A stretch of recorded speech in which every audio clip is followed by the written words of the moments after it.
करीब 9 महीने पहले हुए बलौदाबाजार कांड को लेकर एक बड़ा अपडेट सामने आया है।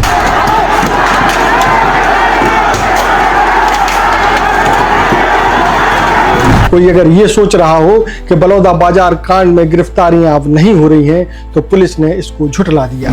3 आरोपी गिरफ्तार हुए आज, भुवनेश्वर सिंह डहरिया, सुशील बंजारे और दीपक धिटलारे। बीते रोज बलौदाबाजार की पुलिस ने 3 नई गिरफ्तारियां की हैं और इन गिरफ्तारियों के बाद गिरफ्तार किए गए लोगों की संख्या 191 हो गई।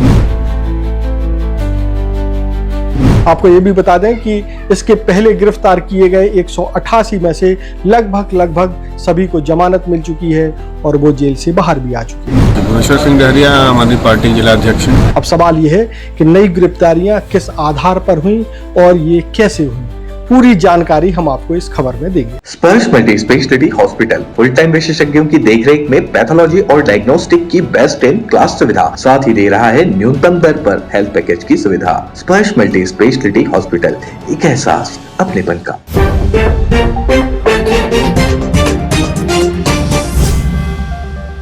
नमस्कार, मैं हूं मयंक चतुर्वेदी और आप देख रहे हैं तीरंदाज। 10 जून 2024 को बलौदाबाजार में हुए भीषण अग्निकांड में एक नई खबर सामने आई है। वो नई खबर ये है कि पुलिस ने फिर से उस मामले को लेकर के गिरफ्तारियां शुरू कर दी हैं। आपको थोड़ा सा फ्लैशबैक में ले चलते हैं और बताते हैं कि बलौदाबाजार में 10 जून को आखिर हुआ क्या था। दरअसल 10 जून को जो है सतनामी समाज के लोग जैत खंभ के अपमान को लेकर के, जो कि गिरौदपुरी धाम में हुआ था, गिरौदपुरी धाम में कुछ लोगों ने पवित्र जैत खंभ को नुकसान पहुंचाया था, उसको तोड़ दिया था। इसके बाद सतनामी समाज के लोग ये मांग कर रहे थे कि आरोपियों को पकड़ा जाए और उन्हें सजा दी जाए। हालांकि पुलिस ने 3 लोगों को गिरफ्तार किया था, लेकिन पुलिस ने जो थ्योरी बताई थी कि वो बिहार के मजदूर थे और मजदूरी ना मिलने के कारण जैत खंभ को नुकसान पहुंचाया गया है, इससे सतनामी समाज संतुष्ट नहीं था और सतनामी समाज सीबीआई जांच की मांग कर रहा था। यानी जैत खंभ काटने के मामले में सीबीआई जांच की मांग की जा रही थी। जब पुलिस ने और सरकार ने उनकी सीबीआई जांच की मांग को स्वीकार नहीं किया, तो आक्रोशित सतनामी समाज ने 10 जून 2024 को बलौदाबाजार के दशहरा मैदान में एक बड़ी सभा की और उस सभा के बाद प्रदर्शन किया गया। आरोप ये है कि प्रदर्शन के दौरान सतनामी समाज की भीड़ कलेक्ट्रेट की ओर बढ़ी। हालांकि पुलिस ने सतनामी समाज के लोगों को रोकने के लिए बैरिकेटिंग कर रखी थी, लेकिन वो बैरिकेटिंग नाकाफी साबित हुई और सतनामी समाज के लोग बैरिकेड तोड़ते हुए कलेक्ट्रेट परिसर में पहुंच गए। आरोप है कि सतनामी समाज के लोगों ने वहां आगजनी की, कलेक्ट्रेट और एसपी दफ्तर में आग लगाई, फूंक दिया, वहां खड़ी गाड़ियों को नुकसान पहुंचाया। करीब 125 गाड़ियां जो है इस आगजनी और तोड़फोड़ में खराब हुई और करीब 25 गाड़ियां इस आगजनी के दौरान पूरी तरीके से नष्ट हो गई, जल गई थी। इस पूरे विवाद के बाद जो है पुलिस एक्शन में आती है और आरोपियों की धरपकड़ शुरू की जाती है। पुलिस आरोपियों की धरपकड़ के लिए एक विशेष जांच समिति बनाती है और वो जांच समिति सीसीटीवी फुटेज, सोशल मीडिया पर वायरल हो रहे वीडियो, उनके आधार पर आरोपियों की पहचान करती है और उनकी धरपकड़ करती है। ये क्रम जो है 10 जून के बाद से शुरू होता है और लंबे समय तक अलग अलग समय में पुलिस जो है करीब 188 लोगों को गिरफ्तार करती है। इस पूरे मामले में आरोपी के रूप में भिलाई नगर विधायक देवेंद्र यादव को भी गिरफ्तार किया जाता है और लंबे समय बाद यानी करीब 6 महीने तक जेल में रहने के बाद सुप्रीम कोर्ट से पिछले महीने यानी कि फरवरी में 19 फरवरी को उनको जमानत मिलती है। इसके अलावा 100 के करीब और आरोपियों की जमानत हो जाती है। कुल मिलाकर के एक लंबे समय तक जो है गिरफ्तारी का सिलसिला बंद हो चुका था और ये माना जा रहा था कि देवेंद्र यादव की गिरफ्तारी के बाद ये मामला ठंडा पड़ गया है और धीरे धीरे जांच चलेगी। 2 दिन पहले तक 10 जून के अग्निकांड को लेकर के और जो तोड़फोड़ हुई थी उसके आरोप में 188 लोगों की गिरफ्तारी की जाती है और गिरफ्तारी करने के बाद लगभग सभी लोगों की जमानत भी अब तक हो चुकी थी।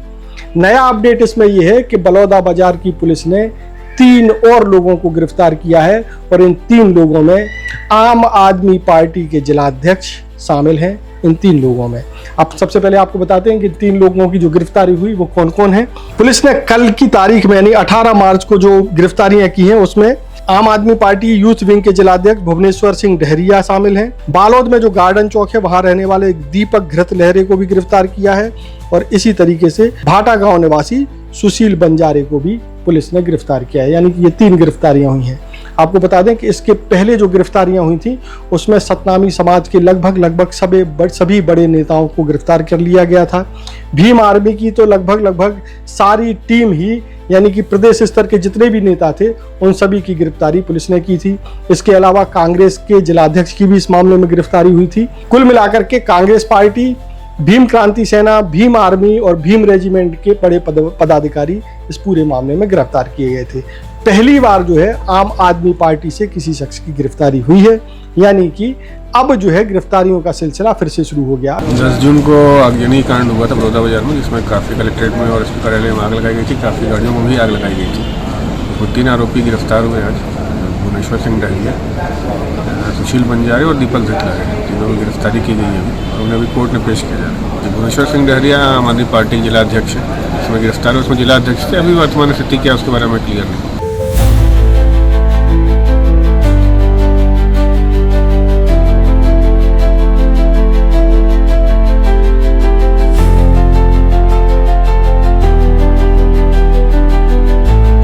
अभी तक ये माना जा रहा था कि इस मामले में गिरफ्तारियां बंद हो चुकी हैं, खत्म हो गई हैं और अब शायद गिरफ्तारी ना हो, लेकिन लगभग सभी आरोपियों की जमानत के बाद, मतलब 188 लोगों की जो गिरफ्तारी हुई थी उनकी लगभग सभी की जमानत हो गई है। उसके बाद गिरफ्तारी का ये सिलसिला नए सिरे से शुरू हुआ है। अब आपको बताते हैं कि ये गिरफ्तारियां किस आधार पर हुई। पुलिस का ऐसा कहना है कि जो CCTV फुटेज और जो सोशल मीडिया पर जो वीडियो तैर रहे थे उन पर लगातार नज़र रखी जा रही थी, उनके द्वारा आरोपियों की पहचान की जा रही थी वो कौन है, और इसी पहचान के बाद जो है ये 3 नई गिरफ्तारियां की गई हैं। पुलिस ने ये भी कहा है कि आगे आने वाले दिनों में और जिन लोगों की पहचान हो जाती है, ये पता चल जाता है ये कौन है, कहाँ रहते हैं, उनकी भी आने वाले दिनों में गिरफ्तारी की जाएगी। यानी कि बलौदा बाजार में जो अग्निकांड वाला मामला था वो अभी ठंडा नहीं पड़ा है।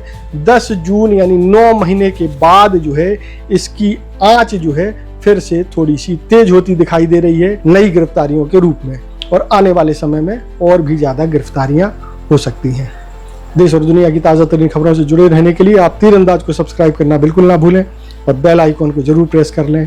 और अगर आप हमारे इस वीडियो को फेसबुक पेज पर देख रहे हैं तो कृपया करके उसे भी फॉलो कर लें। नमस्कार। खुश है तो फिर खुशी मना ले, छोटा बड़ा केक मंगा ले, संगम में मिलता है बढ़िया केक, संगम में मिलता है बढ़िया केक। पहली बार मध्य भारत का सबसे एडवांस 3 टेस्ला MRI, सारी स्कैनिंग 6 से 10 मिनट में हो जाती है, जहां आम MRI मशीन 45 से 1 घंटे लेती है। GT diagnostic, near Nehru Nagar square, Priyadarshini परिसर, भिलाई।